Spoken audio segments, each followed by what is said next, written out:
Yep.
Hey, there was that fun little tidbit.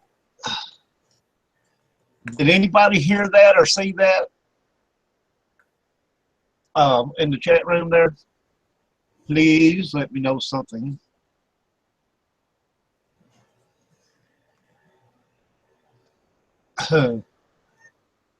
Wow, cool.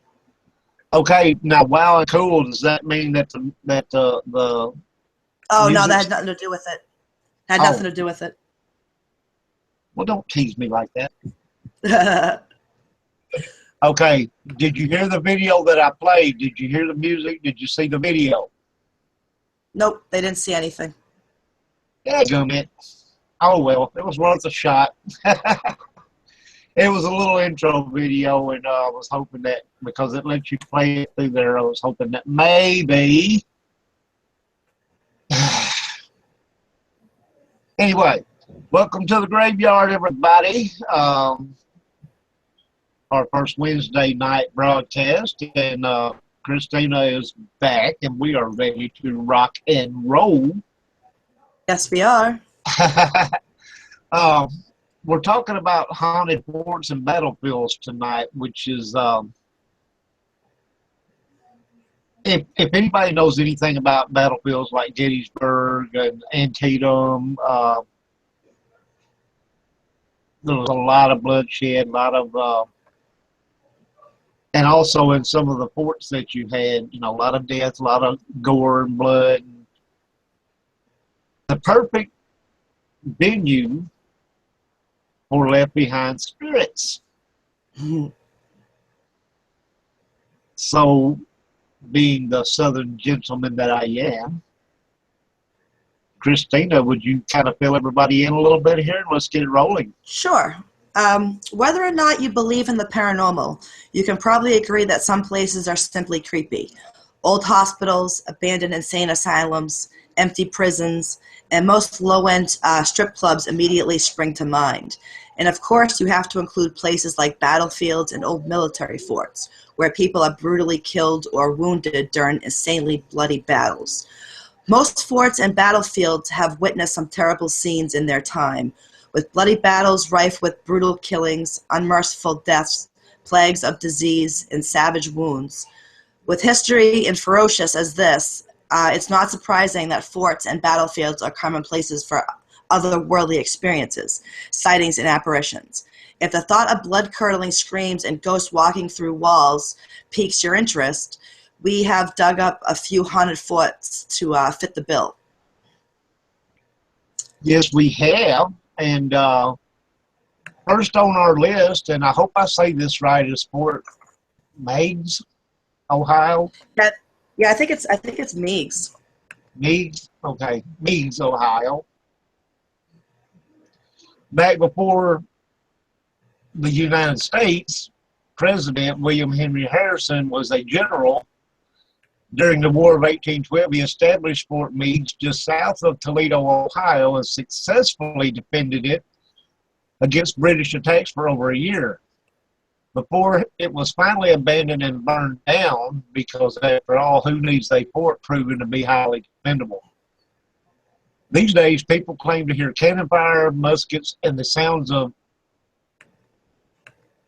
pipes and drums being played, and no one can explain exactly what is causing these sounds. Still more people have stated they hear footsteps, and when walking around outside have seen apparitions staring at them through the windows. Now, how are they staring at them through the windows if it was burned down? Anyway, they must have rebuilt it. It's believed that over 500 dead Americans, British, and Indian soldiers are buried in unmarked graves around and underneath the fort, which was reconstructed. There you go. That's why. Yeah. And opened to the public in 1974. Now, if you have a building that is built over unmarked graves, Oh, you're in for it. you're asking for trouble. Absolutely. You know, it's like when you build on Indian burial grounds and stuff. You're asking for trouble. So if you see apparitions and you hear footsteps and all this stuff, it's understandable. You know, oh, you built a fort on top of me, I'm going to let you know I'm here. Anyways, Christina is going to tell us a little bit about Fort William Henry in New York.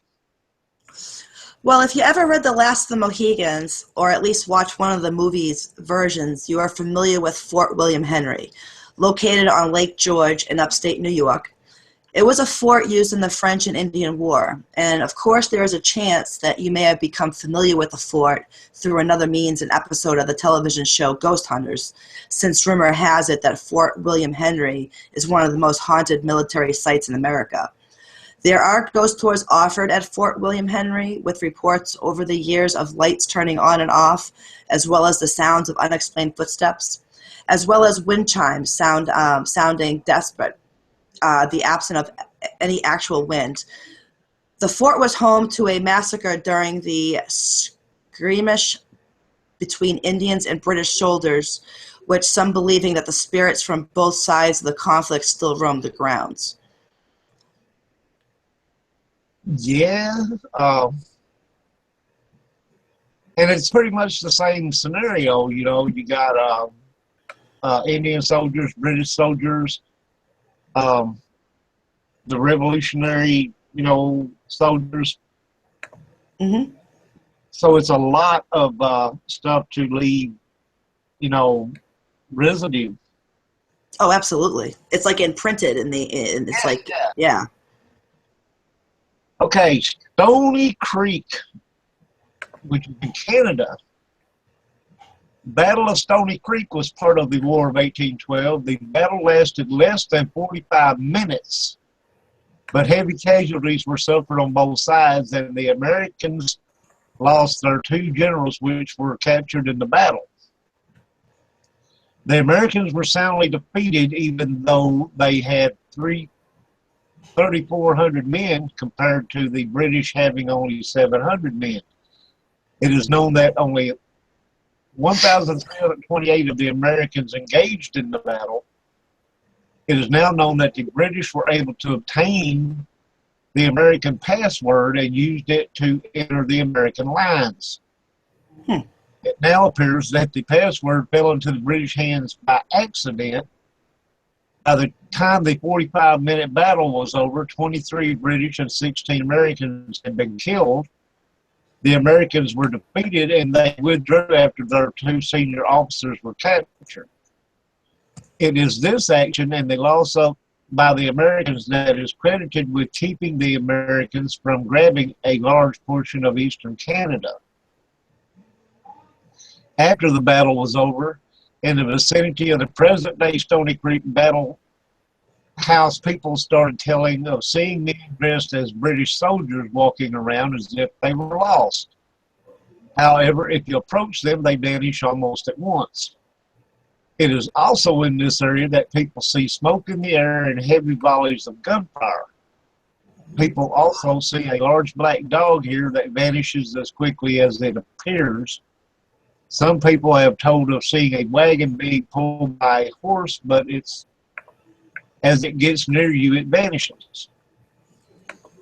It would appear that almost everywhere that battles have occurred, that we have paranormal activity going on. This is true.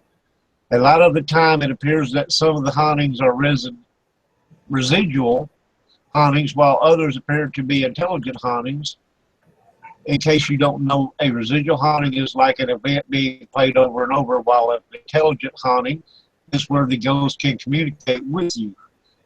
In a residual haunting, the ghost cannot communicate with you.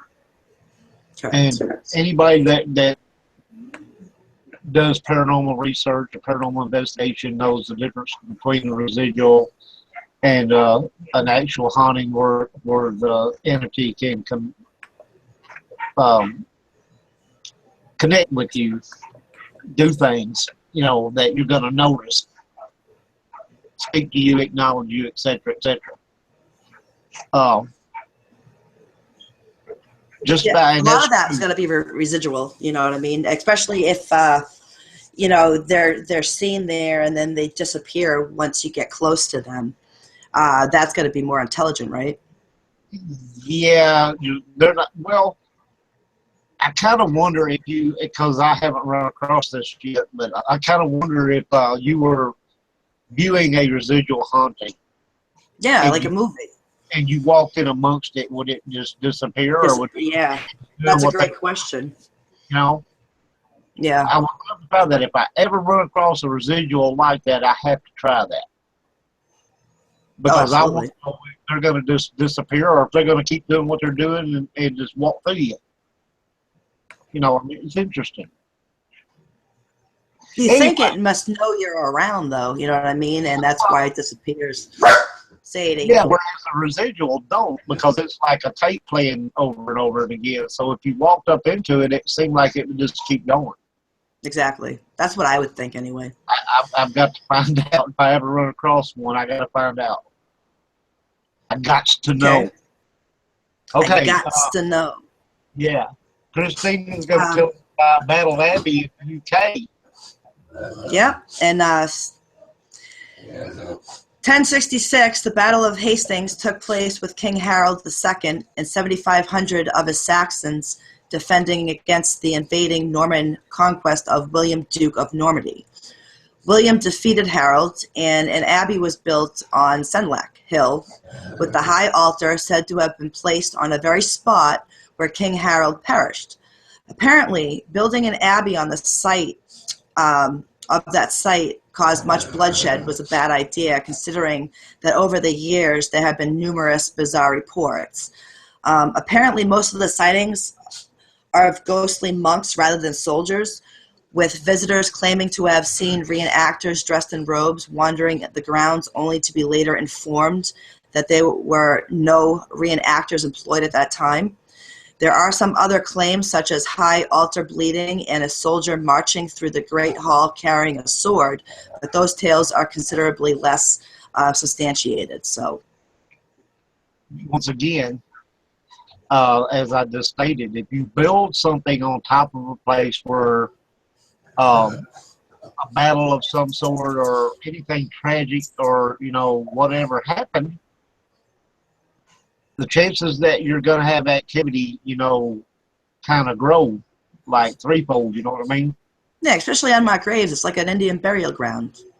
Hey, You know what I mean? as you came.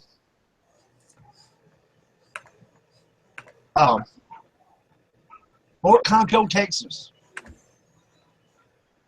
I love the old forts like the ones back in the cowboy age, you know what I'm saying? Oh, yeah, absolutely. I'd love to go visit every one of them. Fort Concho, Texas. The fort today has 23 original and restored buildings. And many people who visit here, including myself, and I don't know who myself is, not myself, really sense there's something not quite right. Much has happened here, and it would seem that the spirits or ghosts of many people are still out and about at Fort Concho. The fort was built in 1867, and troops were stationed there to protect the people of West Texas. Among the commanders of the fort was the infamous Pecos Bill. I always thought he was just a cartoon character. The fort was in operation for over 20 years, and many battles were fought there. The fort and the soldiers stationed there were responsible for putting down the Comancheros, which was illegal trade with Americans, Mexicans, and American Indians participating. It is reported that at the fort there are several ghosts who are haunting the fort, and they include the ghost of Ronald McKenzie, who was the most famous of the commanders of the fort. Other people have claimed to see the ghost of James Cunningham, George Dunbar, Edith Grierson, walking and moving around the old fort. Ronald McKenzie was the most famous of the commanders of the fort. 12-year-old Edith Grierson was his daughter, and she died upstairs in a bedroom from a fever. Her ghost is often seen running around the fort playing jacks. It was her favorite game, and when she was alive. And Melinda Blick, you know what I'm talking about the jacks. Anyway. That's back in the day. I used to play that. Yeah. Comanches were the American Indians that Mackenzie and his troops pursued. In September 1872, Mackenzie and his men on a raiding operation raided a Comanche village, killing 23 or more Comanches, and they captured 127 women and children. The women and children were held through the winter in a stone corral where several of them died. They were allowed to return home the next summer to the Fort Sill Indian Reservation.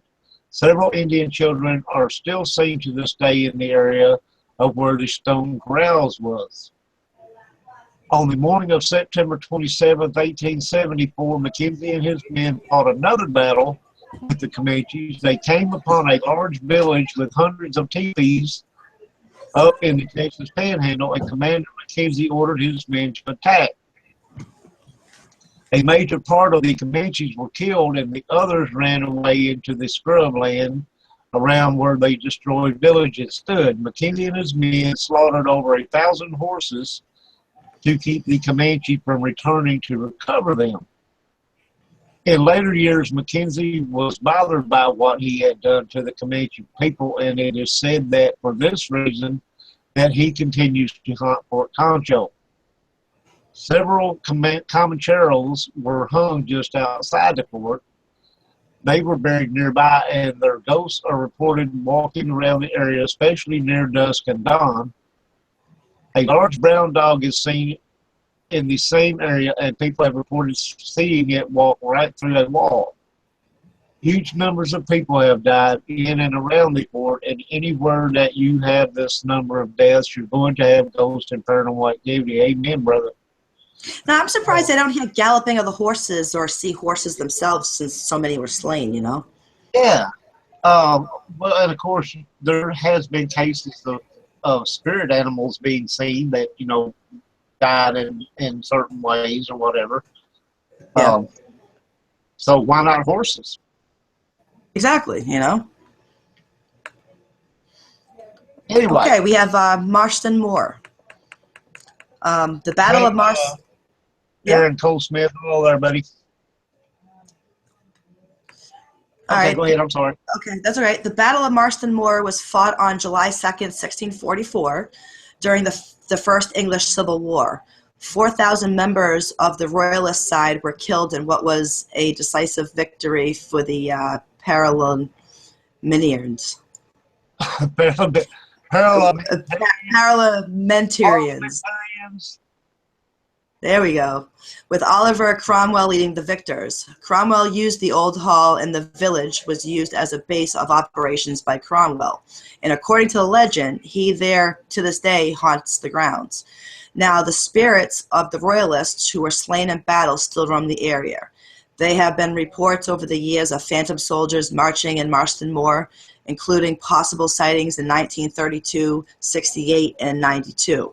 When people reportedly observed long-haired, finely dressed soldiers marching along the roads. Okay, Cromwell. Wasn't Cromwell one of the commanders of the British troops that fought against us in the Revolutionary War? I couldn't tell you.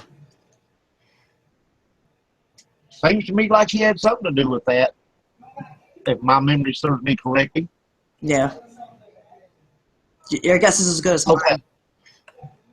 I was just wondering, whenever you brought up Cromwell, I remember hearing that name, something to do with the Revolutionary War, but anyway. Cold Harbor battlefield in Virginia. The Battle of Cold Harbor took place from May 31st to June 12, 1864 during the American Civil War, and is considered one of the bloodiest battles in United States history. Union General Ulysses Grant led his men against Confederate General Robert E. Lee in what would turn into a bloodbath, with the Confederates decimating Grant's troops through the course of the 2 weeks of fighting. It was one of the last battles for Grant, and one that he would call one of his largest regrets. The Cold Harbor battlefield is also believed to be one of the most haunted military sites in America, with locals reportedly hearing sounds of the battle to the point where cannon fire, gunfire, and the sounds of screaming men are sometimes reported in the local newspaper. Tourists claim to still smell gunpowder when they visit the historical landmark, and both the Cold Harbor National Cemetery and the Garthright House, located across the street, are said to be haunted by the spirit of a young girl. And everybody knows that most of the battles, even the skirmishes fought during the Civil War, which the skirmishes were just like small, like little mini battles, I guess. Okay. The way they died back then, you know, I mean, musket balls would turn off limbs and stuff like that. Oh, absolutely. You know, and if it wasn't tore off, you'd go to a military hospital where they finish chopping it off. Yeah. So when you have stuff like that going on, you know you're going to have paranormal activity going on. You know, you have a battle where, you know, people are ripped and tore with musket balls, cannonballs, what have you. You Absolutely. know, legs blown off, arms blown off, you know. A lot of torturing and suffering, and that suffering is what causes the imprint. So you know there's going to be a lot of imprint and probably a lot of residual and a lot of regular type of hunting. Intelligent. You know, intelligent. Yeah. Yeah, you would definitely think intelligent. I've always been in the Civil War, but you know you can't help but think about the suffering that those guys went through. Oh, absolutely. It was horrible. You know, I mean, so many people. As enticing as it all may be, that it was still horrible. Mm-hmm. So anyway, we know there's a lot of activity involved with stuff like that. Now, I don't know if I'm going to pronounce this right. Daipi? Well, it's from France, so it's probably Daipi or Daipei. I'm going to say Daipi, France? Daipei. Yeah, Daipei. The Daipei raid, also known as Operation Jubilee, was a precursor to the Normandy invasion during World War II, consisting of primarily Canadian soldiers along with some British and a few Americans. The operation commenced on August 19th, 1942, between the hours of 5 a.m. when it began and 2 p.m. when the battle ended. The attack proved to be a failure for the Allies. The casualties numbered more than 4,000 before the Allied forces retreated back across the English Channel. Now, if you fast forward to 1951, when a pair of tourists were vacationing in Pies nearby the Depay, at 4 a.m., they were awakened by what sounded like gunfire, shouting voices, and other sounds of battle coming from the beach nearby their hotel. Now, for the next 3 hours, they listened to the events unfold and documented all of the sounds they heard. And later, the Society of Paranormal Research determined that their notes matched up almost to the second to the Daipei raid on that exact same beach. So Weird, that's huh? that's pretty awesome. So, they basically verified what everybody already knew that the metal sounded like, looked like, I guess. Yeah, absolutely. And Yeah, absolutely. interesting whenever, and I've heard stories of people driving by, like the Gettysburg battlefield and seeing troops marching out there, but there were no enactors out there. Yeah, Daipei. You see stuff like this and hear stuff like this all the time having to do with battles like that. Okay, Antietam, Virginia. And once again, I get to delve into some Civil War stuff. I love it. The Battle of Antietam was fought on September 17, 1862, at a place called Antietam Creek in Virginia. As hard as it may be to believe, the battle only lasted for 4 hours, but during that time, more than 23,000 men from both sides were killed. Now, that's one hell That's of a amazing. battle, people. 4 hours? 4 4 hours, hours, 20,000 men? 3,000 people died. Okay, that is, Wow. if you don't find some activity there, there's something wrong. Oh, absolutely. Anyways, investigators who have been here say that this area, especially that area around Burnside Bridge, is a hotbed of paranormal activity. Well, yeah. Some people tell of seeing smoke in the air and the sound of gunfire and cannons being fired. A black horse with a man hanging from it by 1 foot is seen often near the bridge. There's your ghost horse. Yeah, there you go. Okay, some people have walked upon soldiers in Union and Confederate uniforms laying around on the ground. Most people think it is reenactors, but when they approach the soldiers, they vanish. The nearby Episcopal Church was used as a Confederate hospital and is also said to be haunted, and I wonder why that would be. Some people have walked into the church to a grisly hospital scene. It is said that the floorboards of the church were so stained with blood that not even sandpaper could remove it. Wow, that must be saturated. Most of the men killed in the battle are buried in the area in shallow graves. In the area of the bridge, people often report hearing horses and wagons moving about. Many recordings of the sounds have been reported. Nice. You got to record that stuff. Yeah, but think about it: 23,000 soldiers in 4 hours. That's a lot. A lot of bloody carnage and arms and legs being blown off, all this kind of stuff. Then a hospital there where they walk in and catch a grisly scene, I guess, of amputation or something. 23,000. Yeah. That's a lot of people. I mean, heck, in the Battle of Gettysburg, it lasted 3 days, and it was like 50-something thousand. Yeah, 50,000. Yeah, 50 4 plus. Yeah. hours, Yep. and 23,000 people died.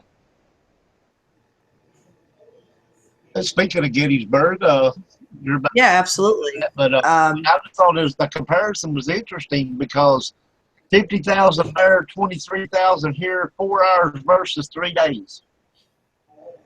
It's crazy. I mean, Gettysburg is the most famous, and over the course of several days, like you said, became one of the bloodiest, with more than 50,000 men killed, wounded, or missing. Fought from July 1st to July 3rd, 1863, in the small town of southern eastern Pennsylvania, the Battle of Gettysburg is viewed as the turning point for the Union and the Civil War.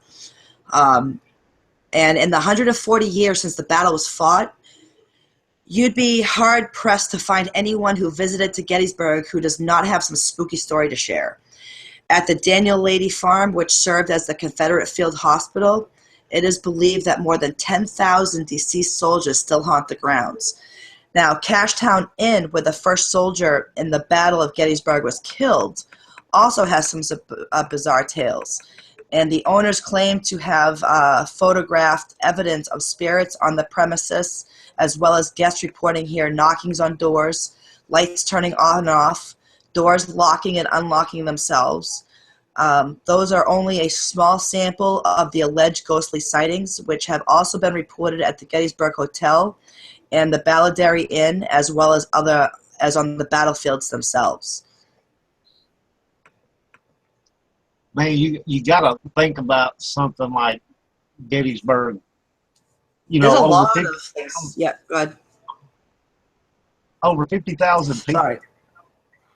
either killed or wounded, you know, in 3 days' time, which still, though, 23,000 in 4 hours, that's a chunk. But a lot But is 50, actually captured at Gettysburg, ghostly wise, on pictures and stuff. oh, yeah. And like I said, there's been people say that they've seen, you know, troops marching out there in the battlefield when there wasn't no reenactors or anything going on at the time. Mm-hmm. Lots of people hear cannons and gunshots and all this stuff, and you know, and actually men screaming in pain and stuff like that. But you know, you can expect in a place like that. Shiloh is another one. What do you mean? If people aren't familiar with the Battle of Shiloh, which is down here close to me, I've actually been to Shiloh battlefield. Oh, okay. You know, it wasn't a long period of fighting, but a lot of death, you know. And what do they do with the bodies? I mean, you're talking about all these people, 50,000 people dead on a field. What do they do with them? They just leave them there? During the battle, I think they were probably buried in shallow graves. Or mass graves? But yeah, they didn't have a lot of time, you know, to take care of their dead and everything because they had to move. And that's another thing. If they weren't properly buried, I mean, you know. I did read some stuff that, you know, that a lot of the soldiers had been, you know, relocated into and of course there's a huge cemetery there, that they had been relocated into the cemetery and all that stuff. That's one hell of a mess to clean up. Yeah. You know, you think about this where, you know, a lot of these battles, I don't think were expected. So, you know, you happen upon each other and the shit breaks loose, pardon my French. You know, so you start killing each other. Yeah. You know, and next thing you know, you got thousands of people dying and being maimed and injured and you know, it's just overwhelming when you think about the activity that you got to have at these places. You're talking back in the 1800s, so back then, I mean, the equipment that they used, you know, it's very painful to be hit by one of those, you know, or the muskets or the bullets. And see, back then they didn't have, they didn't do surgery like they do now. Oh, absolutely. Basically, you know, if you got shot in the arm, your arm got amputated. End of story. Oh, absolutely. You know, But it takes a long time just to load a gun back in those days. You know, yeah, so you got people trying to, get the powder and then loading the trust me, these bullets guys, in. I mean, it takes a good couple of minutes just to be load able one to bullet. do things in a few seconds. You know, they had it down to a dadgum. Well, don't they have to put the bullet in, then the powder, then the bullet, or something like that? I mean, that takes time, doesn't it? Okay, you have to put in the powder. You put in wadding. You put in the bullet. You have to pack it all down. Water? Wadding. It's called wadding. Wadding. Okay, yeah. Yeah, and then of course you have to have your cap on your flintlock up there for your hammer to set it off. You know, Okay. yeah. I mean, and they had this down to a freaking millisecond. You know what I mean? They could Wow. load Yeah. one of these things, you know, in a minute Yep. or less because their life depended on it. I mean, you're talking So, 50,000 people. You got bullets flying everywhere. yeah, You know, and, it's like and everyone who. you know, and I'm not really sure. I need to look.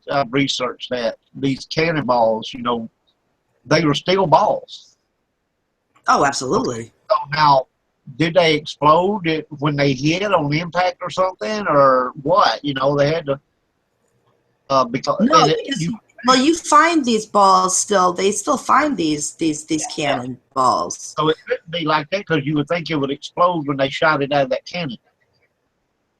So it would have to be just a steel ball hurled at you. Yeah, exactly. I don't think it exploded at all. I think that ball came right at you. So if you got hit by one of those things, Put a you hole know, at right through you, however know? many things is flying, it's going to do some damage. Oh, You know, absolutely. Absolutely. There's no surviving that. so you got cannons going off, you got bullets flying everywhere. Muskets. The ones that are running, you know, into each other, bayonets and all this stuff. That would have been horrible. Oh, yeah. I mean, nowadays, you know, when you fight nowadays, soldiers don't get that close to each other. They don't have bayonet. Well, now they used to in World War One. I think they did. Yeah, it's like Braveheart, that movie Braveheart, where they do go into battle. Maybe more too. But Yeah. nowadays, you know, you fight from a distance. You shoot at each other. You don't run up to each other, stabbing each other with bayonets. Yeah, exactly. And the cannons nowadays shoot explosive rounds. You know, that blow up when they hit. So back then, everything was what would you use the term for it?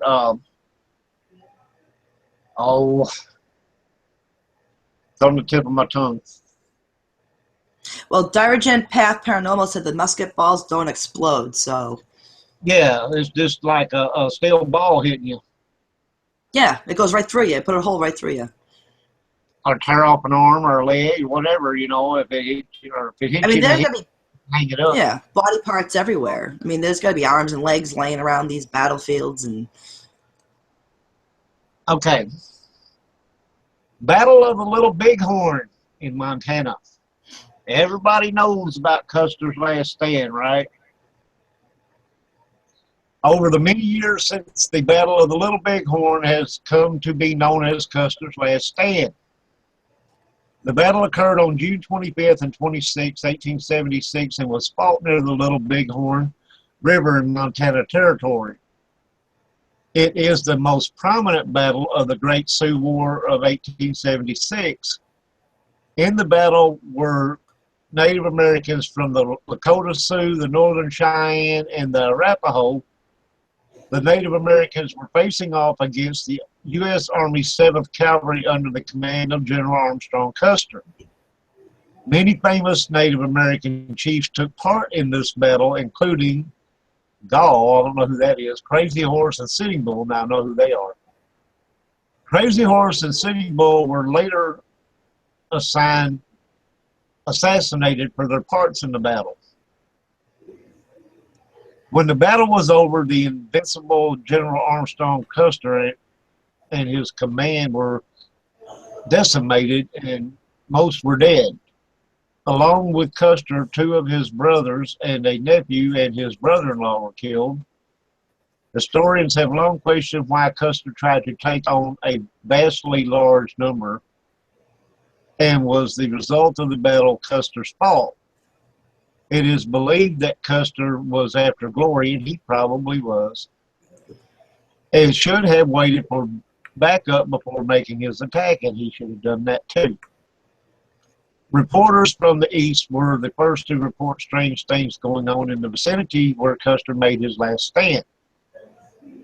They told that they could smell gun smoke and hear the shots of rifles 4 years after the battle. At about the same time, white settlers visiting the area would flee because they claimed not only to hear the battle, but to see it as well. Wow. Some people have claimed to see a blood-stained Custer standing near where he fell with an arrow in his shoulder. Maybe he is still there, unable to believe what happened to him, and that the hands of the Native Americans he was trying so hard to wipe out. Now, well, I couldn't imagine seeing, like, going to these fields and actually seeing a scene from the past. I mean, how does that happen? I don't know. Good question. That's kind You of know like what I mean? Is that just being sensitive, and then you're able to see that because you're sensitive in a way? well, that's probably your residual stuff that you're seeing. Absolutely. Okay. Absolutely. Now, Custer, during this battle, divided up his troops, which is where I think he made his big mistake. He thought that he was going to be dealing with a small band of Indians. He divided up his troops, and he sent one company around and through some other route to get in there, and while he took them head on. And that, I think, is why, for one, he was dealing with, he thought it was a small hunting party or a small war party, but it was like thousands. Anyway, I can't think of the guy's name that he sent off, but anyway, he took a large company of the men and went around to, I guess, come up behind them or whatever, or flank them. Okay. And then Custer, as was saying, he was after that glory, and he charged them head on, and probably realized once he got in the thick of it, oh shit, what did I do? Yeah. It was a little bit late then. Yep. But it was over at that point. It was Reno that he sent around to flank. Okay, anyway. Yeah. Okay, so we're going to get into Castillo de San Marcos, which is in Florida. Yep, it could be Castillo de San Marcos. Well, when the United States took over the old Spanish fort, its name was for a time changed to Fort Marion, but its name has since been changed back to Castillo de San Marcos, and it is now open to the public, and it is operated by the U.S. National Park System. It was in 1942 that, through an act of the U.S. Congress, that its name was changed from Fort Marion back to the original Spanish name. So in 1837, during the Second Somali Indian War Chief, Osceola was taken captive while he was attending a peace conference under a flag of truce. He was held as a captive in the fort, as were some of his followers, including King Philip, Yuchi Billy, and the son of Yuchi Billy named Kokachui. Well, Yuchi Billy was captured on September 10th, 1837, and he died at the fort in November of 1837. Dr. Frederick Whedon cut the head off of Yuchi and kept it. When Chief Osceola died, he cut his head off and boiled the flesh off in a pot inside the fort. He kept the skull for years. A floating head has been reported inside the fort. No one knows for sure whose it is. Many Native Americans were held prisoner at the fort, and many of them died there. Some, it is said, are buried just outside the fort walls on the north side. Now, beginning in 1875, numerous Native Americans were held prisoner at the fort in the aftermath of the Indian War out west. The more famous were Chief Whitehorse and Chief Graybeard. Many times over the years since the fort was opened to the public by the National Park Service, people have asked about the men dressed like American Indians. There are, of course, no men at that fort dressed as Native Americans. It was during the years 1886 and 1887 that 491 Apaches were held prisoner at Fort Marion. Many people believed Geronimo had held here, but he was not. His wife and other members of his tribe were. He was held at Fort Pickens. During that year, the Apache were held here. 37 died and were buried on nearby beaches. Well, one young Apache man leaped into his death from the wall of the fort where it looks out over the bay. He tried to jump into the water at high tide, but hit the rocks and was killed. Over the many years since people have told of seeing a man who looks like an American Indian run along the top of the wall and leap off. Many people think it's part of the tour, but of course it's not.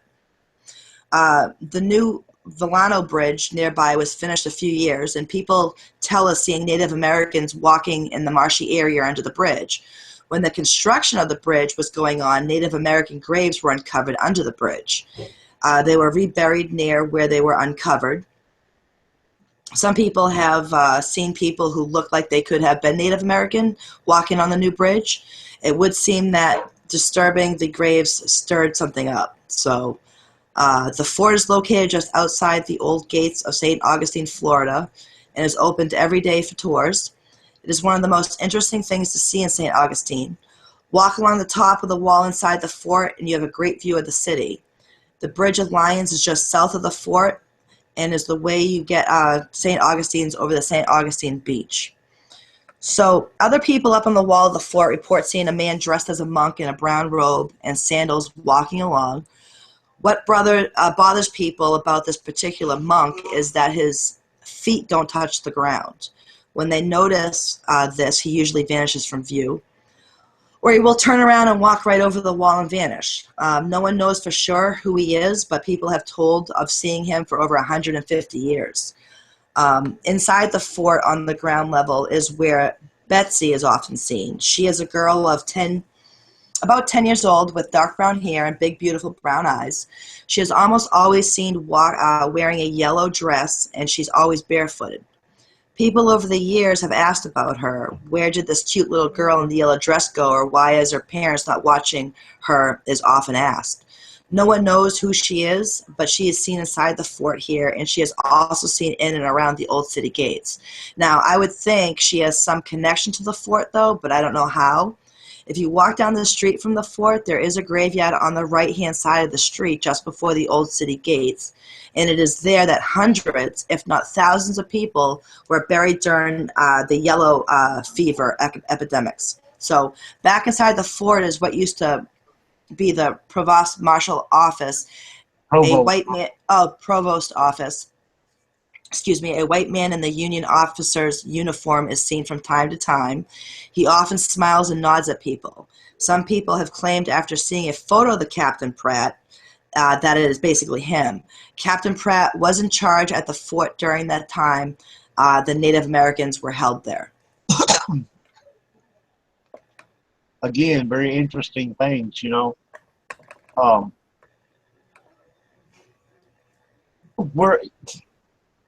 You're going to take captives and they're going to die there. Well, they're going to show up, okay? Because, number one, they were held prisoner against their will. Mm-hmm. You know, and I'm pretty sure they probably didn't die a nice, easy death. Oh, God, no. A lot of suffering. You add those two things together, you know, they're gonna let you know they're there. You know, hey, I'm still here. You guys kept me here. You know, I died in here. Well, the way they died violently, wouldn't that be like they're kind of stuck there too in that area? just like a suicide somewhere else or something like that, because of the violent way they died, they could be stuck in that area. Well, and then again, I'm sure there's cases of some of them that don't even realize they died. Exactly. Oh, of course. So they're just doing their thing. They don't realize anything's changed. Yeah. So, you have all kind of stuff like that goes on when you have a lot of tragic death and tragic experiences that were endured before death. Mm-hmm. Anyway, the Dade Massacre on December 23rd, 1835, two companies of men under the command of Major Francis Langhorne Dade from Fort Brooke, which is now present-day Tampa. They were on their way to present-day Ocala, which was then called Fort King. Dade knew that the Seminole were following his party, and he feared an attack. But after time went by, he thought maybe they were safe from attack. What Dade did not know was that the Seminoles were waiting for Osceola to join them before they attacked, but when he did not, they attacked anyway. Dade's forces were dressed in sky blue uniforms, and the Seminole could easily see them through the trees and bushes. Before Dade and his men knew it, they were surrounded by the Seminole, and it has long been reported that Dade and over half of his men were killed in the first volley of fire from the Seminole guns. It is said that only 3 of Dade's party survived the attack, and one of these was killed by the Seminole the next day. 2 of the men made it back to Fort Brooke at present-day Tampa. After this battle, the Seminole had a free hand, and many sugar plantations around St. Augustine were destroyed and burned by the Seminole. By the end of 1836, all the houses in present-day Dade and Broward counties had been burned by the Seminole. Later on, all the dead soldiers from Dade's command, including him and over 1,300 other men who had died in the Second Seminole War, were collected and buried under 3 stone pyramids in a graveyard in St. Augustine, Florida, where there is a present-day monument to them. It is in the St. Augustine where Major Dade is often seen standing near his grave. Many people say he is in a blue dress uniform, and people often say he is crying. He is seen just standing there looking back towards his grave, and quite often over the years people have told of seeing soldiers walking around near the mass grave. Most of the men buried here had families and loved ones who never saw them again after they went off to fight the Seminole. But the Seminole suffered too. When Osceola died, his head was boiled by a doctor, and the skull was kept as a trophy. Osceola is often seen in St. Augustine. Many of the Seminole were imprisoned for years in the old Spanish fort in St. Augustine. Many of them died there. That's wild how they do that. They boil the heads just to take the skulls as trophies. Yeah. But that's how they also do the shrunken heads, is they boil them as well. Well, maybe, but they had to use something else to make those things shrink. There's a routine to it, but anyway, as with any of the other ones that we've talked about, you have a horrific battle here where number one, if you're going to fight against an enemy,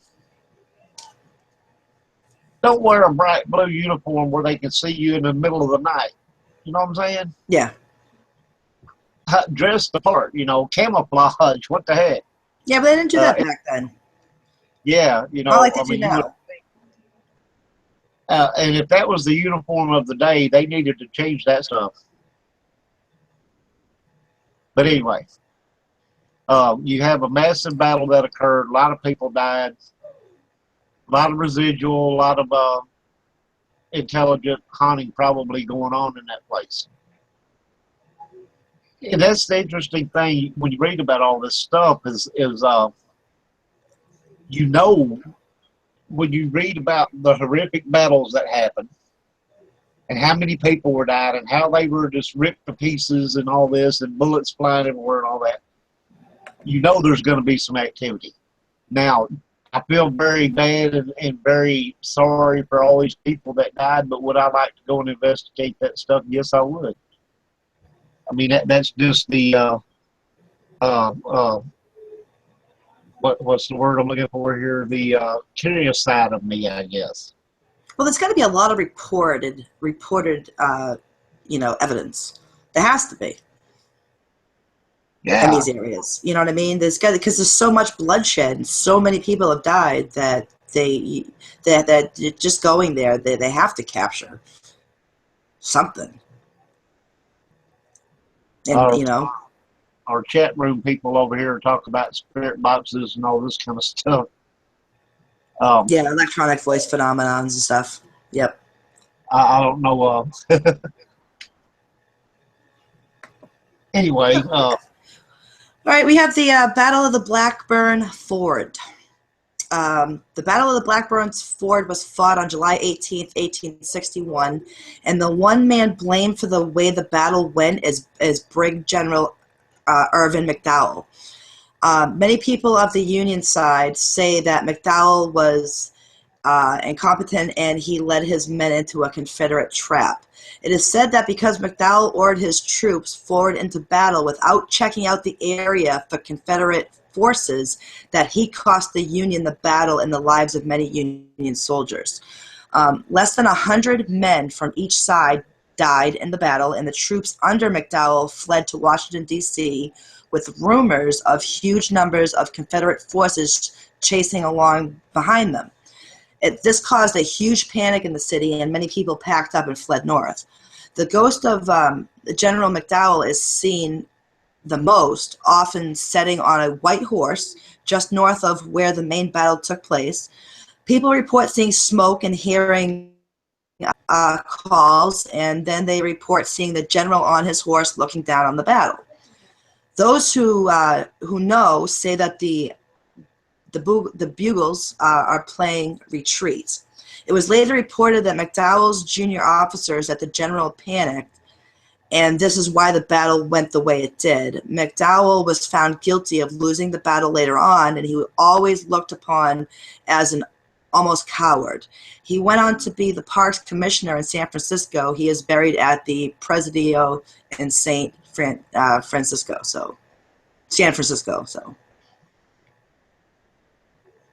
Well,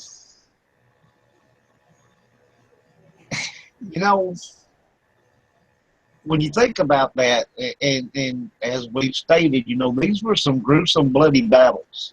Okay. Mm-hmm. You can call anybody a coward, but if there's not one amongst them that ain't scared half to death, I see a fucking problem. Pardon my French.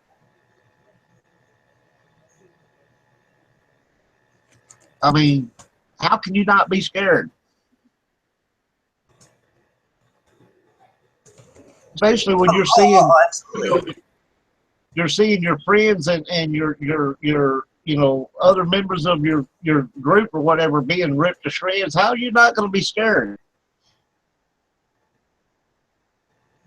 How you deal with that fear, I guess, is a different matter. But I don't see how any of them couldn't have been scared. Oh yeah, I mean you're running into groups of people. You know what I mean? It's an all-out war. I mean, how could you not get hit? How could you not be killed? I mean, technically, if you think about it. Well, it's like battles where you have two guys in a foxhole, you and your buddy, and your buddy gets blown to bits right there in the foxhole next to you. You'd be terrified. And not only would you have to deal with that fear, but you'd have to deal with looking at your friend in pieces in the foxhole with you. Oh, it's total PTSD. You know what I mean? Absolutely. Jeez. Battle, war as hell. Whoever stated that was, a truer statement's never been made. When you deal with it, I guess the only way your mind lets you. Yeah, basically, it depends on the person. Some people, Yes. I'm sure, freaked out. I mean, just seeing their friends and Yeah. whatnot killed in front of you. I mean, Run from it, and some people run to it. So, it's kind of like paranormal investigation when you're in a really active location. Some people run towards activity, some run away from it. It's all in how your mind deals with it.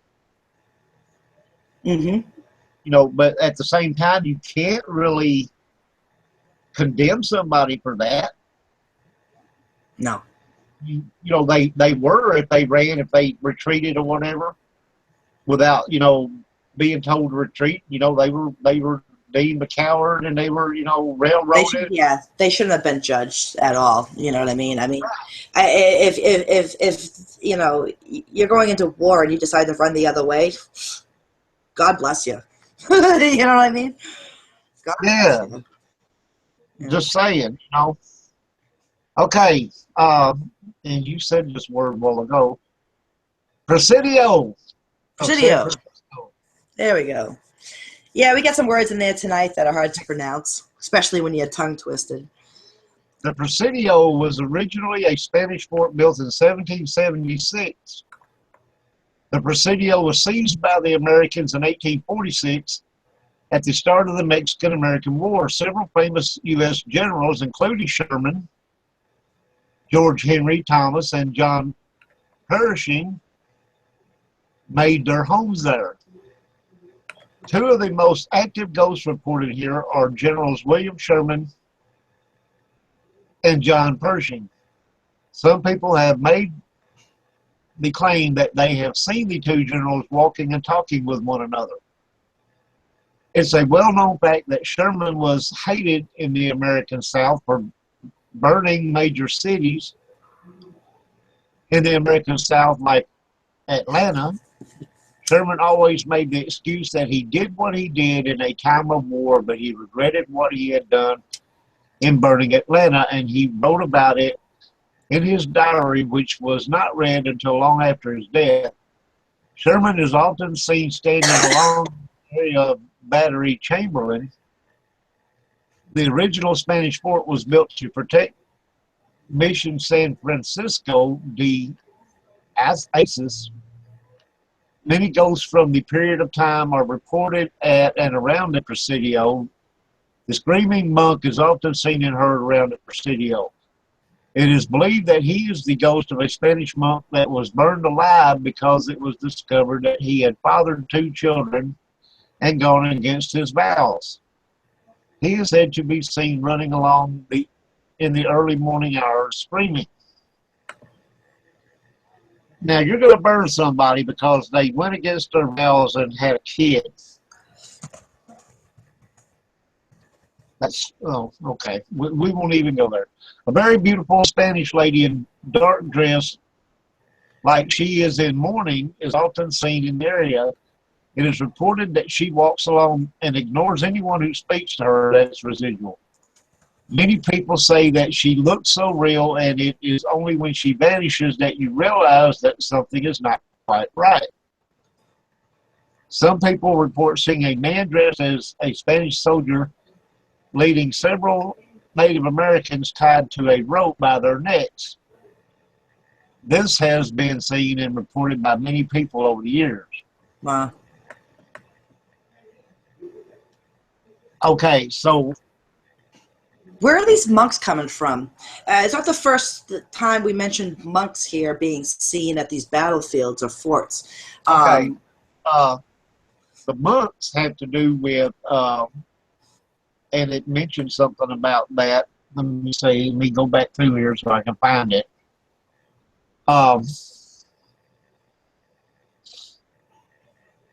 The screaming monk is often heard around Presidio. It is believed he is the ghost of a Spanish monk that was burned alive because it was discovered that he had fathered 2 children. Okay. Hold on here.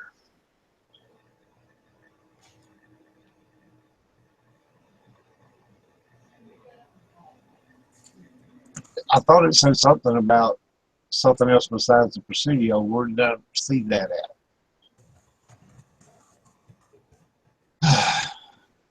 Anyway, where you have monks present, you've got a church of some sort or whatever, or a monastery or whatever. A monastery, yeah.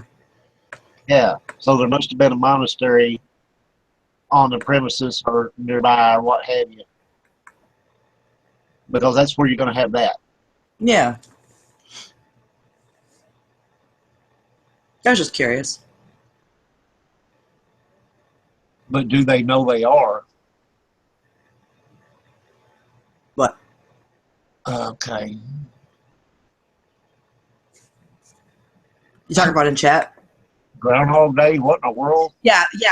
They're talking about residual energies. They're talking about in chat. They can imagine what it would be like for a spirit to be caught in a loop, repeating itself over and over again. And the thing is, they don't know that they're dead. They play the same scene over and over. They don't know they're dead. Residual hauntings to me are not true spirit hauntings. Okay, what it is, it's an imprint. Is a scene imprinted on the fabric of time. Correct. Like if there's a lot of quartz, certain raw materials that can hold this kind of energy. You would say more of it would be residual. A lot of this would be residual. Yeah. But it's like burning it into onto a tape. And it's just a scene that plays over and over again where there were people involved. It's not real spirit activity. Exactly. It's not intelligent. They don't know. So that's why it's called a residual haunting, where they can't interact with you because they are not real spirits. They can't communicate. Exactly. Are burned into that specific time and space. It's like time and space. It's like so hard to explain. Yeah. Quartz. There's other rock formations. We talk about granite, crystal. Any of that stuff. If you have a lot of that in an area, you can have something that's stored like a recording. Yes. And some of them may play over daily, and some of them may play over at the point in time when it happened. Like if it happened August 12th, 1862, well, on August 12th, 2016 or August 12th, 2017, you may see it again. Exactly. It could be the anniversary of it. Yeah. But we don't know how much times they play, because to them it's just it's I don't know, it's weird.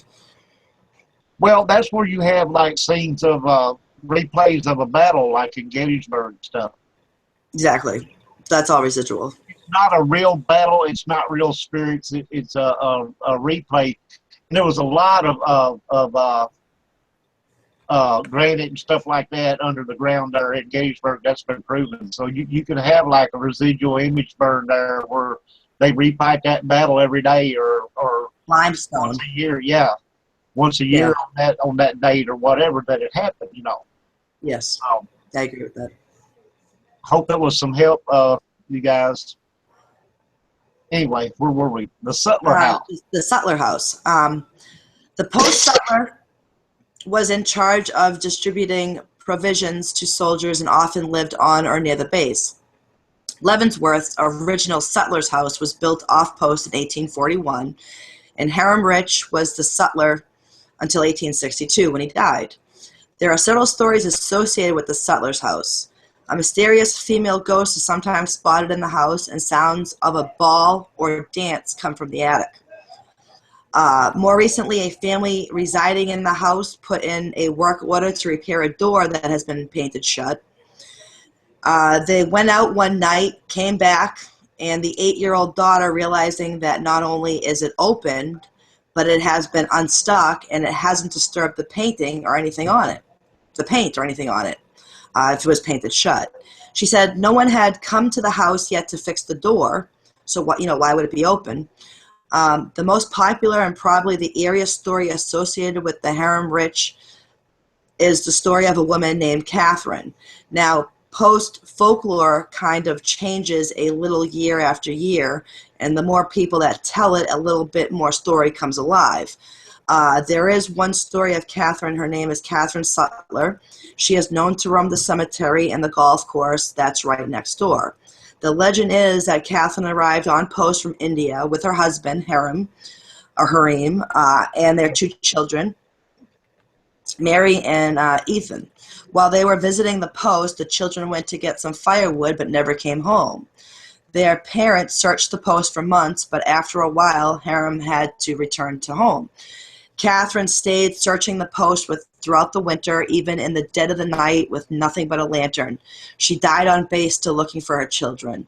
In the spring, Fox Indians brought the children back to the base. They had fallen into the river and been swept away. They were returned to their father. People say they still see her ghost at night wandering around with the lantern. The only problem with the story is that Catherine isn't the name of Harem's wife. It is that of his only child, a girl who died during infancy. The entire family is buried in the Fort Leavenworth Natural Cemetery. So who is the apparition of the searching woman? Well, whoever the woman may be, base folklore encourages those who encounter her and let her know that Ethan and Mary will return to their father and she can now rest. You know the interesting thing about that? What? What was her name? Well, they thought it was Catherine, but that ended up being his daughter's name, not her name. What was her last name? Sutler. What was this story about? Sutler's house. But the Sutler house was called that because of what it was, not because of who it was. Ah. I think it's just a little bit odd that there's supposed to be a spirit of a person named Catherine Sutler at the Sutler house. Had to bring that up. I thought that was an interesting little tidbit. That's okay. Okay, Jefferson Barracks, Missouri. You'll hear scientists still debating about if our conscious lives will naturally pass away. They're still, yeah. Well, if you've done much investigating as far as all that goes, you know that there's something that it stands past death. Okay.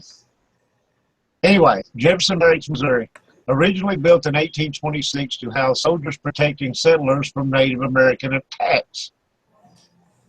The Jefferson Barracks was also used as a military hospital and national cemetery. During a private Halloween party held at the hospital, a security officer and the host both claimed to have seen a man dressed in a Civil War officer's uniform. However, no one who was invited to the party claims they wore such a costume. One of the most terrifying stories predates the Halloween party, took place around the start of World War II. Several soldiers who were each patrolling the powder magazine report being confronted by a ghostly sentry with a bloody bullet hole through his head. This experience so intimidating that some threw down their weapons and deserted their post, with one soldier even leaving the army altogether.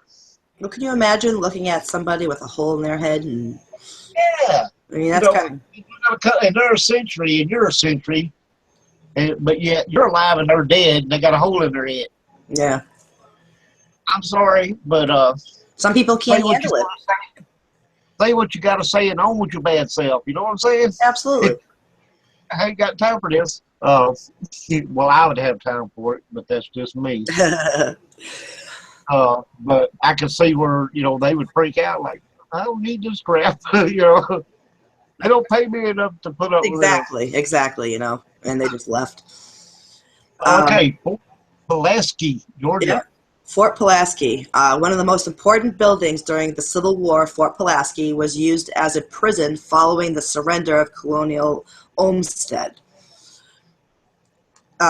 During this time, hundreds of imprisoned soldiers were ravished by starvation, scurvy, dysentery. Dysentery? What's that? Dysentery, it's a disease. Oh, before being released 1 year later.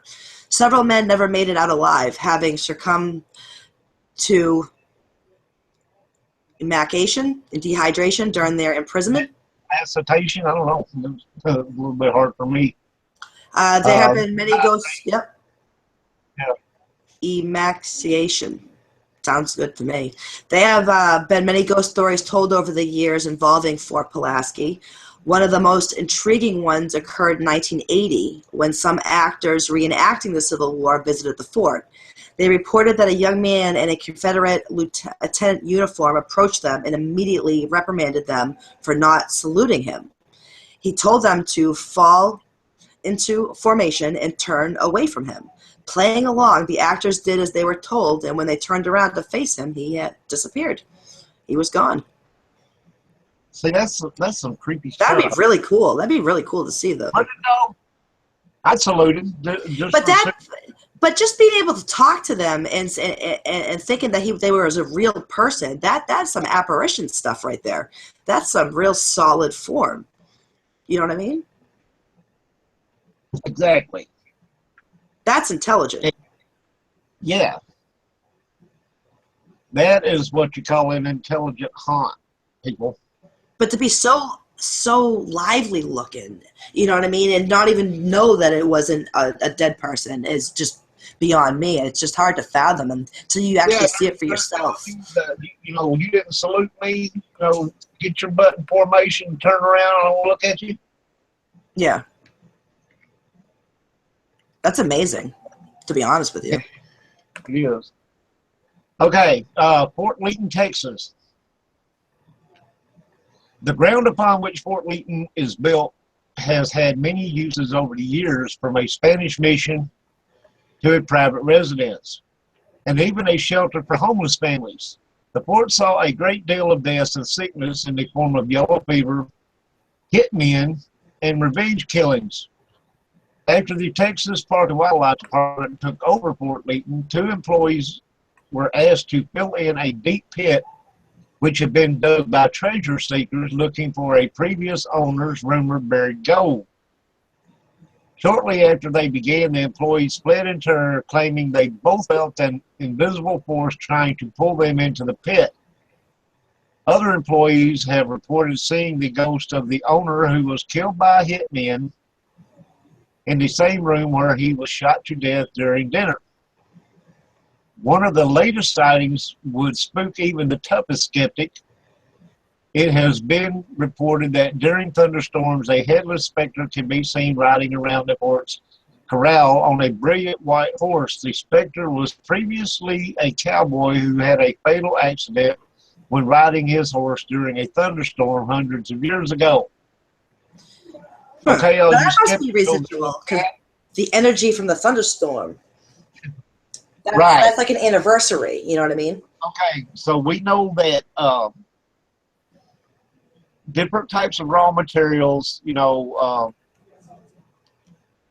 certain types of rock, crystal, granite, all this kind of stuff can help, produce activity. But also thunderstorms and running water, etc., can also help. Yeah, because all the electric stuff in the air. If you're nearby a battle or something happened nearby a river, expect water. That's a great conduit for paranormal activity. When Matt and Melinda and the rest of the Half-Past Dead team investigated that church and everything with the cemeteries that was abandoned here not too long ago, we had thunderstorms rolling in, and we also had activity. Yeah, water's a great conduit for activity. So, it does help fuel activity. So you got all those different factors that can cause residual activity and also intelligent activity. Yes, absolutely. Anyway, Fort Bellefontaine. Fort Bellefontaine, Missouri. The starting point of many subsequent ghost stories and sightings. Fort Bellefontaine has protected and housed a lot of soldiers, many of which suffered disease, injuries, and death. Due to poor positioning, the fort succumbed to the Missouri River and was almost entirely washed away. With the detention home and training school built nearby, where a second fort had once stood. Over the years, many Fort Bellefontaine or fountain visitors, or that should be Fontaine visitors, have claimed to feel and see things which they cannot explain. Most reports focus on the grand staircase, which was constructed in 1936 in the detention home. On many photos taken of the first and second tiers, you can clearly see dark red smoke on the stairs, independent of the type of camera or person taking the photo.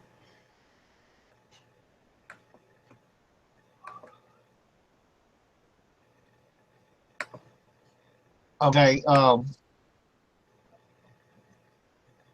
this was near the river. Okay. So, and when part of your fort was destroyed by the river, now I'd have to go into it a little deeper, see how many people or if any died during when the river took the fort. But you know your history. Yeah, but even so, if you had any kind of activity where there was death involved, which wasn't natural, you have that river flowing nearby, that's going to intensify whatever activity that you're having. Oh, absolutely.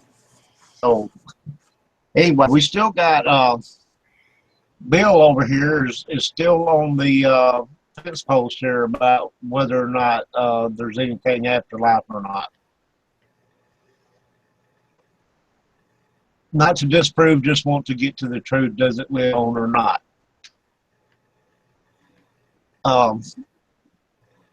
As the ancient alien guys say, that would be reputable, yes. Anyway, Fort Knox, Maine.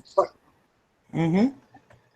Constructed in the mid-19th century in attempts to stop a supposed third invasion by the British Army, which never actually occurred, Fort Knox has never been attacked.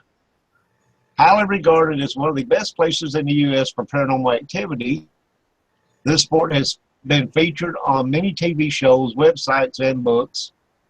Many different sightings and experiences have been reported at Fort Knox, ranging from the slightly unusual to the downright terrifying. There have been several reports of apparition sightings with a Civil War era man seen disappearing through a brick wall. The ghost of who is believed to be Sergeant Leopold Hegby has even been caught on video as he roamed the fort, making sure it's safe, of course. Just like he used 2 years ago, Hegby has made several appearances at Fort Knox, including one night on a tour. The tour guide saw a man dressed in a Civil War uniform standing to the side of her group. She thought nothing of it at the time, assuming it was one of the Civil War reenactors who were on site. Later, she found out there had been no reenactors at Fort Knox that day, and the photo she had taken revealed a man to bear a striking resemblance to Hegby. Ah, interesting. Now, there you go again. Yeah.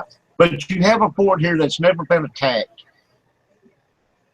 Okay, why do you have a Civil War soldier there, and why do you have it was built to ward off a British attack that never happened? So why would you have all these terrifying apparitions there? I don't get that one. Yeah, I don't understand that either. But then again, how is not any place haunted, right? Yeah, but a place like that where nothing really ever happened, the most you would expect, maybe somebody passed away there in their sleep or something, or and of course they could have died from a disease or something like that, but it wouldn't be A full-blown I would, apparition. yeah, I wouldn't think it. Well, it could be a full-blown apparition, I guess, if they wanted to, but I don't see where they would find. Why? Yeah. Why would there be something terrifying there? You know, Hmm. just trying to make a point where you have these forts where a lot of nasty battles took place and people were ripped and tore. Now there, I could expect some terrifying apparitions. Oh, absolutely. No, I understand you have a point there, actually. So when you got a place that claims there was no attacks ever made on it, it didn't say the soldiers went out and fought a bloody battle somewhere or anything like that. Exactly. And why would So this apparition show up on a tour? yeah, In a I wonder place that where was never attacked. it would show up there and why. Maybe he Anyway, likes the place. maybe, I don't know. You want to help me with this one? Fort Ticonderoga. Ticonderoga. You got it. The French military Fort Ticonderoga, saw many immense and bloody attacks involving thousands of soldiers during its time, all fighting to take control of the fort. After finally being abandoned in 1781, the fort was turned into a hotel. Crazy. Before it was restored and opened up to the public for tours and events. Now, although it is full of unmarked graves, the most prominent ghost said to haunt Fort Ticonderoga is Nancy Coates, the mistress of General Anthony Wayne. She assumed the general had abandoned her for another woman and drowned herself in Lake Champlain. Visitors of the fort have claimed to see her ghost running up and down the footpaths and standing by the entrance, always on the lookout for her lover. Several people have heard her heartbreaking sobs, while some have been reported seeing her lifeless body floating upside down in the lake. Now, see, there's one where you could see some terrifying haunting. Now that's a residual. Always looking for her lover. She's playing that same movie over and over and over again. It's talking about bloody attacks involving thousands of soldiers during its time. Now, see, that's a place you could see a terrifying. Now, why would you want to take something that has all that death and then turn it into a hotel? I don't understand that. Well, why are they wanting to turn the bottom floor of Waverly Hills into a hotel? I know. They did that in Salem. They did that to the Joshua Ward house. They turned into a hotel. It's all about the money, okay? It is. You're right. It is. History be damned, I want the money. Yep. No, you're right.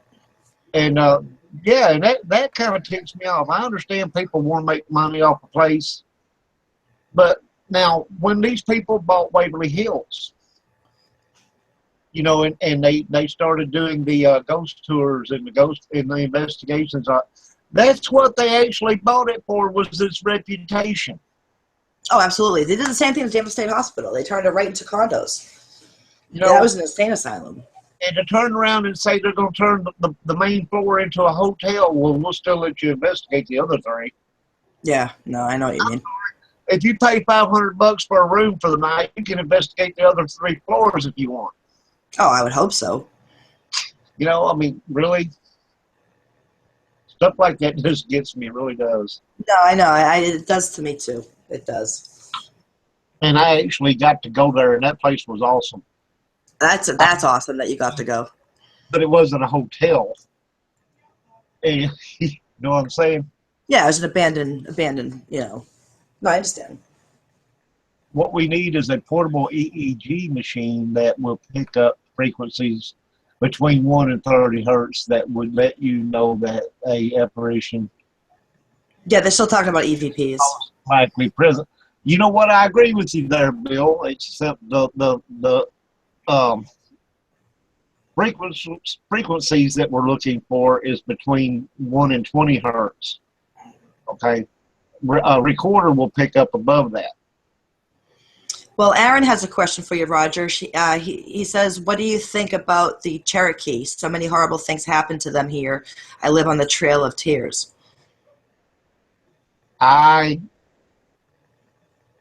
Geez, buddy, don't even get me started. I think what they did to them was horrible.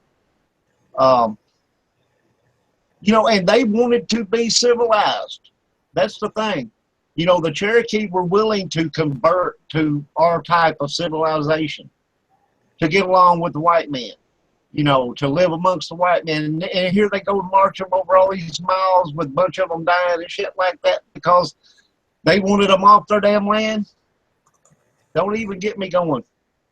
Now, Average and Pat Paranormal is asking about Waverly. It's actually in the works right now. They're actually turning the entire place into a huge hotel. Well, the bottom floor, they're supposedly. Yeah, but it's in the works. I don't know when it's going to be finished, but that's crazy. And you know what? I wanted to go back there, but I don't know so much if I want to anymore. What do you mean? You know, well, for number one, the morgue is on the bottom floor. Ooh, I like that. I want to go in there. Bottom floor. Yeah. You know, if that's all the hotel, you know. Oh yeah, they have the chute, the chute for the dead people, right? That takes them right down to the morgue. Yeah. Well, it was originally built to bring up supplies from, you know, up to the upper floors, but as the death total started growing, they needed a way to get the bodies out so that the people living didn't see all the dead bodies going out. So they started that, and it became the death tunnel. So the death tunnel. That's it. Yeah. Yeah. Anyway, what we got? Fort Delaware, Delaware. Much the same today as it was 150 years ago, Fort Delaware has a rich Civil War history and was previously used as a prison to house captured Confederates, federal soldiers, local prisoners, and privateers. The mortality rate was staggeringly high, with soldiers dying from disease, sickness, drowning, and gunshot wounds. How did they die from drowning? Anyway, the most well-known spirit haunts the officers' kitchen at Fort Delaware during a reenactment. This spirit was seen observing the women in the kitchen before giving an approving nod and disappearing through the walls. This woman has even been captured on camera dressed in a black outfit. A number of light orbs, there's that word, have also been photographed, and unexplained laughter has been heard throughout the fort. Well, orbs are just energy. You know, they're just a form of energy, and you never based an investigation off orbs, but they exist. I mean, you can see things in orbs, faces, animals. They have all that. Yeah. Oh, well, no, we have orbs that we actually have faces in, absolutely. Okay, whatever. When it floats up to me and says, "Hey, Rod, I'm an orb," I'll buy it. I understand. You know. A lot of people look down on orbs. I understand. Fort Mifflin, right? Pennsylvania. Yeah. One of the most popular haunted spots in Pennsylvania, Fort Mifflin, attracted the team of ghost hunters who headed. What's that? Paulie just came in. Oh.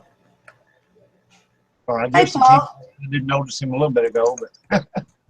Yeah. Welcome, Paul. Okay, so Fort Mifflin attracted the team of ghost hunters who headed to the fort to check it out for themselves. This fort, which served as a post during the Revolutionary War, has a long and bloody history, so it's no surprise that many ghost sightings and experiences have occurred here. Billy Howe and Elizabeth Pratt are the two main ghosts which haunt Fort Mifflin. Pratt is known only for her blood-curdling screams, whereas Howe had made several appearances. Strange reports include windows and doors open independently, and problems with electrical equipment, including new batteries instantly dying. Many have reported sightings of a man sewing in the room where Howe was held prisoner. When a visitor disturbed him, the ghost looks up, but he has no face. Pratt disowned her daughter, for falling in love and eloping with a soldier. When her daughter contracted typhoid fever, there was no time for the pair to reconcile before she died, leaving Pratt to hang herself while screaming. Ouch. So that can't be residual if the ghost looked up at him. That's Yeah. that he was aware of the living. You see what I mean? Right. That's more intelligent. Up at them, that's like more of an intelligent type. Exactly. Deal. Yeah. Because residual can't see the living. They don't even know you're there. Yeah. Ghosts of the Alamo. Originally built as the Mission San Antonio de Valero, the Alamo first served as a place to Christianize and educate the resident Indians in the late 1700s. Throughout the later years and up to the 1830s, the mission would become home to various outfits, including revolutionaries and rebels. It was during this time that the Alamo site was expanded to a fortress with high walls and numerous outbuildings.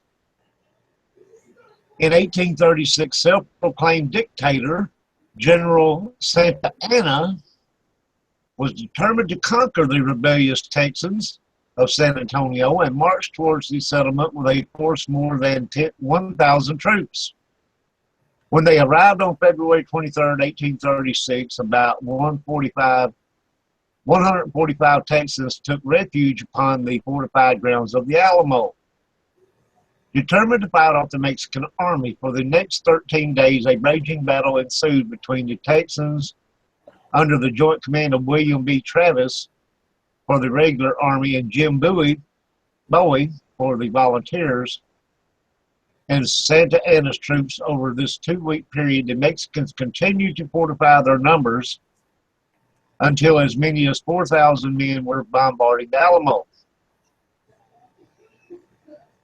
The Texans also struggled to fortify their numbers, resulting in approximately 189 men defending the Alamo. Despite the defenders' vigilant battles, Santa Anna's troops stormed the Alamo on the morning of March 6, 1836, killing every single one of the Texas defenders, including William Travis, Jim Bowie, and David Crockett.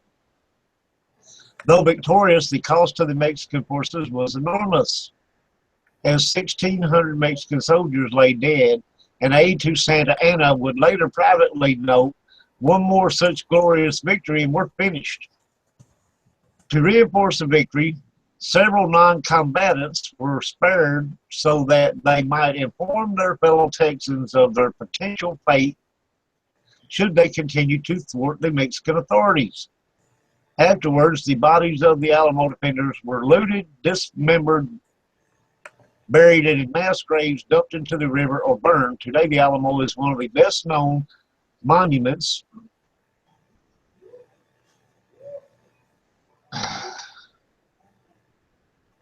lost my place. Best known monuments in the United States. In addition, its remaining buildings, as well as the surrounding area, is one of the most haunted places in the nation. With its long history and the many deaths that have occurred at this site, tales of apparitions at the old mission have been reported for almost 2 centuries. Before the Battle of the Alamo, the ground that takes up most of what is the Alamo Plaza today was utilized as a cemetery between the years 1724 and 1793. It is estimated that about 1,000 people were buried here during those years. In addition to those pre-Alamo bodies, most of the men fighting on both sides of the battle were also buried in the area. Even today, construction and utility workers often turn up skulls and other bones when excavating in the area. The first reported sighting of ghostly activity happened only 2 weeks after the Battle of the Alamo. When Santa Anna left San Antonio, he moved about 1,500 of his troops to San Jacinto, near today's Houston, leaving about 1,000 men at San Antonio to control the rebels. However, Santa Anna was captured at San Jacinto by Sam Houston and his Texan freedom fighters in April of 1836. In retaliation, Santa Anna sent messengers to order the total destruction of the Alamo. However, his wish would not come true, as when the Mexican troops neared the church, with flaming torches. 6 fully formed spirits suddenly appeared before the front doors of the mission, waving blazing sabers and yelling, "Do not touch the Alamo. Do not touch these walls." The Mexicans fled in fear and would not be persuaded to return regardless of threats made by their superiors.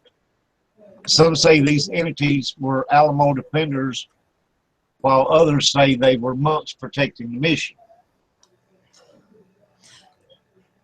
So, whichever one they were, apparently they weren't about to have the rest of the Alamo destroyed. Well, yeah, and one of the last things we're going to talk about actually is the Battle of the Alamo. When Colonel Sanchez, who was tasked with leading the destruction of the mission, reported back to General Andrade, he recounted the tale of 6 Diablos, which are devils. Diablos? Yeah. Coming out of the front door. The general only scoffed, thinking the stories ludicrous. However, not one of the men of the first task force would return to the Alamo. Frustrated but undaunted, the general then gathered another group of men and returned to the Alamo, determined to burn the Longhouse barracks. However, again, the building was saved from destruction when a tall male spirit arose from the roof of the building. The entity standing above the Mexican soldier was said to have held 2 flaming balls of fire in its outstretched hands. At the sight of the abnormality, oh god, that's a tongue twister, abnormality, the soldiers fell to their knees and covered their eyes. Fleeing once again, the Mexicans refused to return, and for the next 10 years, the Alamo lays in ruins. So, erected in 1939, the Alamo monument, called the cenotaph, depicts this spirit upon its face, along with the defenders of the fortress. Legend has it, when the ethereal energy was released from the flames where the Alamo defenders' bodies were burned, the spirit utilized the energy to make itself visible to frighten away the would-be destructionists. 1846, following Texas annexation into the United States, the U.S. Army began to occupy the complex, making significant repairs to the church and the old barracks. By the late 19th century, the tales of ghostly happenings at the Alamo were well known in the area. However, this did not stop the city of San Antonio in its move to utilize the old mission as the police headquarters and the old barracks as a jail. So within no time, prisoners housed in the barracks started to complain of paranormal activity. Now, between 1894 and 1897, a number of articles appeared in the San Antonio Express News describing ghostly sentries that paced along the roof of the police station, shadows and moaning sounds heard by the staff and prisoners, and other ghostly phenomenon. Guards and watchmen began to refuse to patrol the building after hours. This, of course, caused an uproar among the politicians, and a short time later, the prisoners were moved to another location. So that was that. Interesting stuff. Absolutely. Ladies and gentlemen, that is all we have tonight. I hope y'all enjoyed it and talking about all the ghost box stuff and everything else over there. Now, next Wednesday, we're going to be talking about... yeah, I can't wait for this show. This is going to be one of my favorite shows. August 31st. The creepiest things kids say to parents. Now, you know how children are. About that, and some of the things they say are just amazing. I'm going to be haunted by an apparition. Oh, yeah, this is going to be a good show. You don't want to miss next Wednesday. Yeah, it's going to be good. Thank you, Margaret. We appreciate it. Thank you, Divergent. We appreciate it. Yep. Thank you, everyone in chat. Thanks so much for coming. For all those watching and listening who didn't participate in chat, thank you as well. Couldn't do a show without all of you. You guys are great. Tune in next Wednesday. There will not be a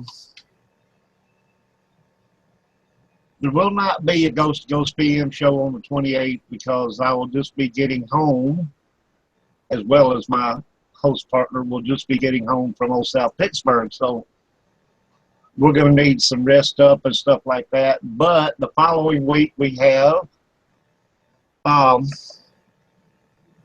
me get my calendar up here so I can see what's going on. Peter James Hamlin on the 4th, September 4th, on Ghost PM. So look forward to that. We'll see all you guys there and ladies. Thanks a lot, Awesome. everybody. We will catch you Have again. a great night.